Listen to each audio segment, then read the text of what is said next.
शेवटी दादांना श्रद्धांजली हा जो प्रसंग आहे हा दुःखद प्रसंग आहे आणि ज्या नेत्यांनी या भागासाठी खूप काही केलं या नेत्याला जर खरंच श्रद्धांजली व्हायची असेल तर हाके सरांनी माघार घ्यावी ही विनंती मी हाके सरांना केली आणि हाके सरांनी सगळ्या सहकार्याशी त्यांच्या सगळ्या चर्चा केली आणि हाके सरांनी आज निश्चित प्रकारे माघार घेतली. खऱ्या अर्थाने आता हाके सरांनी माघार घेतली. काँग्रेस निवडणूक लढवणार आहे. आम्ही काँग्रेस आपल्या माध्यमातून सांगतो की काँग्रेसला पण आम्ही विनंती करणार आहे. आमचे वरिष्ठ नेते पण विनंती करतील कारण हा काँग्रेस हा राष्ट्रीय पक्ष आहे त्यामुळे त्यांचं सगळं दिल्लीमधनं ठरतं.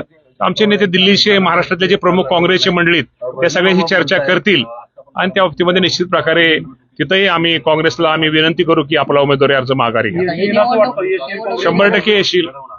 मामा खरं तर आता तुम्ही हाके सरांशी चर्चा केली, हाके सरांनी माघार घेतली, काँग्रेस निवडणुकीमध्ये अजून आहे.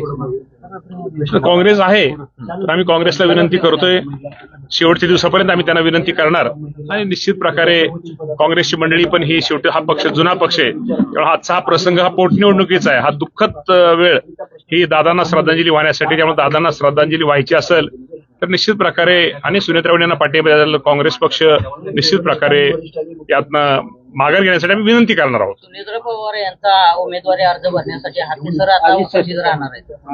आम्ही हाके सरांना विनंती करू आम्ही.